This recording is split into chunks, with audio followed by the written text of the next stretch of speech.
श्री गणेशाय नमः। फाल्गुन मास की कृष्ण पक्ष की चतुर्थी को संकष्टी चतुर्थी या फिर द्विज प्रिय संकष्टी चतुर्थी के नाम से जाना जाता है। किसी भी शुभ कार्य को करने से पहले भगवान गणेश की पूजा की जाती है। भगवान गणेश को अन्य सभी देवी देवताओं में प्रथम पूजनीय माना गया है। इन्हें बुद्धि, बल और विवेक का देवता का दर्जा प्राप्त है। भगवान गणेश अपने भक्तों की सभी परेशानियों और विघ्नों को हर लेते हैं, इसलिए इन्हें विघ्नहर्ता भी कहा जाता है। वैसे तो हिंदू धर्म में देवी देवताओं को प्रसन्न करने के लिए ढेरों व्रत, उपवास आदि किए जाते हैं, लेकिन भगवान गणेश के लिए किए जाने वाला संकष्टी चतुर्थी व्रत काफी प्रचलित है। संकष्टी चतुर्थी का मतलब होता है संकट को हरने वाली चतुर्थी। संकष्टी संस्कृत भाषा से लिया गया एक शब्द है जिसका अर्थ होता है कठिन समय से मुक्ति पाना। इस दिन व्यक्ति अपने दुखों से छुटकारा पाने के लिए गणपति की आराधना करता है। पुराणों के अनुसार चतुर्थी के दिन गौरी पुत्र गणेश की पूजा करना अति फलदायी होता है। इस दिन लोग सूर्योदय के समय से लेकर चंद्रमा उदय होने के समय तक उपवास रखते हैं। इस दिन व्रत रखते हैं और गणेश जी की पूजा करते हैं। रात्रि के समय में चंद्रमा को जल अर्पित करने के बाद ही यह व्रत पूरा होता है। संकष्टी चतुर्थी के व्रत में चंद्रमा की पूजा अनिवार्य है।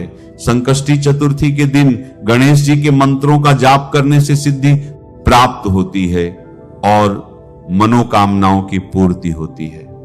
संकष्टी चतुर्थी व्रत में माताएं अपनी संतान की लंबी आयु और सुख समृद्धि की कामना के लिए दिन भर उपवास रखती हैं।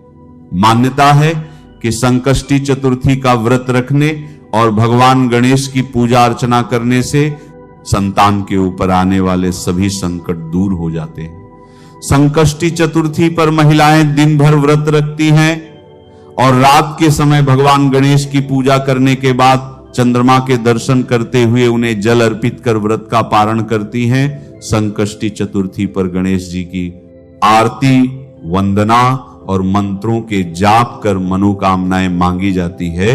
आइए जानते हैं फाल्गुन मास में पड़ने वाली संकष्टी चतुर्थी का शुभ मुहूर्त, महत्व और पूजा विधि के बारे में। फाल्गुन मास के कृष्ण पक्ष की चतुर्थी तिथि की शुरुआत 5 फरवरी को रात 12:09 से होगी और चतुर्थी तिथि का समापन 6 फरवरी को रात 12:22 तक होगा। उदय तिथि के अनुसार फाल्गुन कृष्ण पक्ष की चतुर्थी 5 फरवरी को है और संकष्टी चतुर्थी का व्रत भी 5 फरवरी को रखा जाएगा। 5 फरवरी को सूर्योदय का समय सुबह 7:07 और सूर्यास्त का समय शाम 6:03 रहेगा। इस दिन चंद्रोदय का समय रात 9:35 रहेगा। अब आइए जानते हैं संकष्टी चतुर्थी की पूजा विधि के बारे में। संकष्टी चतुर्थी के दिन आप प्रातः काल सूर्योदय से पहले उठ जाएं। व्रत करने वाले लोग सबसे पहले स्नान कर साफ और धुले हुए कपड़े पहन लें। इस दिन लाल रंग का वस्त्र धारण करना बेहद शुभ माना जाता है और साथ में यह भी कहा जाता है कि ऐसा करने से व्रत सफल होता है। स्नान के बाद वे गणपति की पूजा की शुरुआत करें। गणपति की पूजा करते समय जातक को अपना मुंह पूर्व या उत्तर दिशा की ओर रखना चाहिए। सबसे पहले आप गणपति की मूर्ति को फूलों से अच्छी तरह से सजा लें। पूजा में आप तिल, गुड़, लड्डू, फूल, तांबे के कलश में पानी, धूप, चंदन और प्रसाद के तौर पर केला या नारियल रख ले। ध्यान रहे कि पूजा के समय आप देवी दुर्गा की प्रतिमा या मूर्ति भी अपने पास रखें। ऐसा करना बेहद शुभ माना जाता है। गणपति को रूली लगाएं, फूल और जल अर्पित करें। संकष्टी चतुर्थी को भगवान गणपति को तिल के लड्डू और मोदक का भोग लगाएं। गणपति के सामने धूप दीप जलाकर मंत्र का जाप करें। यह मंत्र कुछ इस प्रकार है: गजानन भूत गणादि सेवितं कपित्थ जंबू फलचारु भक्षणम उमासुतं शोक विनाश कारकं नमामि विघ्नेश्वर पाद पंकजम। पूजा के बाद आप फल, मूंगफली, खीर, दूध या साबूदाने को छोड़कर कुछ भी न खाएं। बहुत से लोग व्रत वाले दिन सेंधा नमक का इस्तेमाल करते हैं, लेकिन आप सेंधा नमक नजरअंदाज करने की कोशिश करें। शाम के समय चांद के निकलने से पहले आप गणपति की पूजा करें और संकष्टी चतुर्थी व्रत की कथा का श्रवण करें। पूजा समाप्त होने के बाद प्रसाद बांटे। रात को चांद देखने के बाद व्रत खोला जाता है और इस प्रकार संकष्टी चतुर्थी का व्रत पूर्ण होता है। संकष्टी चतुर्थी पर माताएं अपनी संतान की लंबी आयु के लिए भगवान गणेश की विधि विधान से पूजा और मंत्रों का जाप करती हैं, जिससे भगवान श्री गणेश प्रसन्न होते हैं। गणपति बप्पा जब प्रसन्न होते हैं तो फिर कोई भी इच्छा अपूर्ण नहीं रहती है। ऐसे में संकष्टी चतुर्थी के दिन गणेश मंत्रों का जाप अवश्य करना चाहिए। आज के इस वीडियो में हम आपको गणेश भगवान को प्रसन्न करने के लिए कुछ मंत्र बताने वाले हैं। तो पहला मंत्र है एकदंताय विधमहे वक्रतुंडाय धीमहि तन्नो दंती प्रचोदयात्। दूसरा मंत्र है वक्रतुंड महाकाय सूर्यकोटि संप्रभ निर्विघ्नं कुरु मे देव सर्वकार्येषु सर्वदा। तीसरा मंत्र है अंग गणपतिये नमः और चौथा मंत्र है श्री गणेशाय नमः। एक वर्ष में संकष्टी चतुर्थी के लगभग 12 से 13 व्रत होते हैं। मान्यता है कि जो भी यह व्रत करता है प्रथम देव गणेश जी उसके सभी कष्ट हर लेते हैं। आइए जानते हैं कैसे हुआ संकष्टी चतुर्थी व्रत का आरंभ। ये उस समय की बात है जब भगवान विष्णु और लक्ष्मी जी का विवाह निश्चित हो गया था और विवाह की तैयारियां चल रही थी। विवाह का निमंत्रण गणेश जी के अतिरिक्त सभी देवताओं को भेजा गया। सभी देवगण एकत्रित हुए। बारात प्रस्थान के समय जब गणेश जी नहीं दिखे, तब सभी देवताओं ने आपस में बात की कि गणपति नहीं दिख रहे हैं, उन्हें आमंत्रित नहीं किया गया या क्या वजह है। सब इसी बात पर चर्चा करने लगे। कुछ ही समय में यह बात समारोह में उपस्थित सभी लोगों के बीच फैल गई। सभी देवता आश्चर्यचकित थे। फिर सब ने भगवान विष्णु से गणेश जी के उपस्थित न होने का कारण पूछा। भगवान विष्णु ने कहा कि हमने गणेश जी के पिता महादेव शिव को निमंत्रण भेजा था।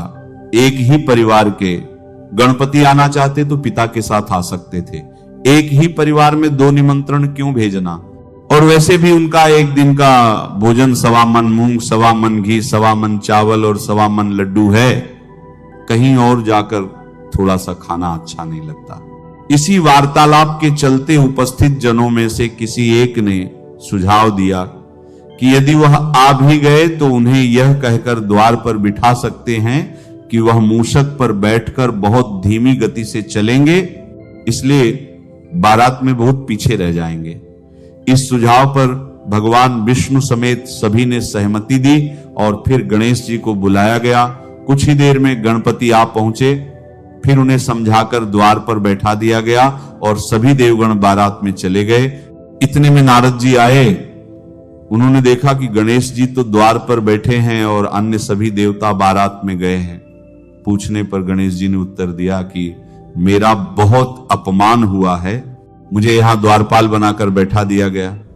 तब नारद जी ने गणेश जी को सुझाव दिया कि आप जल्दी अपनी मूषक सेना को भेज दीजिए, वह बारात से आगे पहुंचकर रास्ता खोद देगी, जिससे बारात में चल रहे वाहन धरती में धंस जाएंगे और बारात आगे नहीं बढ़ पाएगी। गणेश जी ने ऐसा ही किया। उधर बारात में चल रहे वाहनों के पहिए धरती में धंसने लगे। पहियों को निकालने का बहुत प्रयास किया गया, परंतु सभी प्रयास असफल रहे। साथ ही पहिए टूटने भी लगे। किसी को समझ ही नहीं आ रहा था कि क्या किया जाए। तब नारद जी ने सभी से कहा कि गणेश जी का अपमान हुआ है, इसी कारण यह सब हो रहा है, वही सब कुछ ठीक कर सकते हैं। इसके अतिरिक्त और कोई उपाय नहीं। यदि मंगलमय ढंग से सभी कार्य संपन्न करने हैं तो उन्हें मनाकर यहां बुलाना चाहिए। तब शिवजी ने नंदी को गणपति को बुलाने के लिए भेजा। जब नंदी गणेश जी को लेकर आए तब उनका सम्मान पूर्वक पूजन किया गया। इसके पश्चात वाहनों के पहिए धरती में से निकल आए, परंतु अब एक और समस्या थी कि जो पहिए टूट गए थे वह कैसे ठीक होंगे। वहां पास ही खेत में एक मजदूर काम कर रहा था। उसे बुलाकर पूछा गया कि क्या वह यह सुधार सकता है। उसने कहा हां, वह यह काम भी करता है। तब उसने गणेश जी का नाम लेकर अपना कार्य आरंभ किया। पर यह ठीक करने के पश्चात उसने सबसे कहा, आप सबने सर्वप्रथम गणेश जी का पूजन नहीं किया होगा, इसी कारण यह समस्या हुई। इस जगत में तो सभी गणपति का नाम लेकर ही कार्य आरंभ करते हैं, तो आप तो फिर भी देवता, आप उन्हें कैसे भूल गए? अब आप सभी लोग गणेश जी की जय बोलकर आगे बढ़ जाइए, कोई समस्या नहीं आएगी। गणेश जी विघ्नहर्ता हैं, सभी विघ्नों को हर लेते हैं। और गणेश जी की जय हो बोलकर बारात वहां से आगे बढ़ी। विष्णु जी और मां लक्ष्मी का विवाह संपन्न हुआ और सभी प्रसन्नता पूर्वक घर लौटे। तभी से संकष्टी चतुर्थी मनाई जाने लगी। इस दिन बहुत से लोग व्रत करते हैं। आइए अब जानते हैं कि संकष्टी चतुर्थी का उपवास और पूजन कैसे किया जाए। सर्वप्रथम सुबह जल्दी उठकर स्नान करें और स्वच्छ वस्त्र धारण करें। गणेश जी की प्रतिमा को स्नान कराएं। और यदि आपके पास प्रतिमा नहीं अपितु चित्र है तो उसे स्वच्छ वस्त्र से पोंछ लें। अब गणपति जी की प्रतिमा को फूलों से सजाएं। पूजा में गुड़, तिल, पुष्प, तांबे के कलश में जल, धूप, चंदन, प्रसाद के रूप में केला, नारियल आदि रखें। गणेश जी को तिलक लगाकर मिष्ठान और फल एवं पुष्प अर्पित करें। संध्या में यदि संभव हो तो फिर से स्नान करके प्रसाद बनाकर गणपति जी को अर्पित करें और संकष्टी व्रत कथा का पाठ करें। पाठ करके गणपति जी से प्रार्थना करें कि आप कोई भी कार्य आरंभ करने से पहले उन्हें अवश्य स्मरण करें और आपकी सभी विघ्नों को हर लें। इसके पश्चात गणेश जी की आरती करके सभी को प्रसाद बांटे और स्वयं भी ग्रहण करें और इस प्रकार आपका संकष्टी व्रत पूर्ण होगा। नमः शिवाय। श्री महालक्ष्मी नमः। नमो भगवते वासुदेवाय। जय मां सरस्वती। जय श्री कृष्ण। राधे राधे।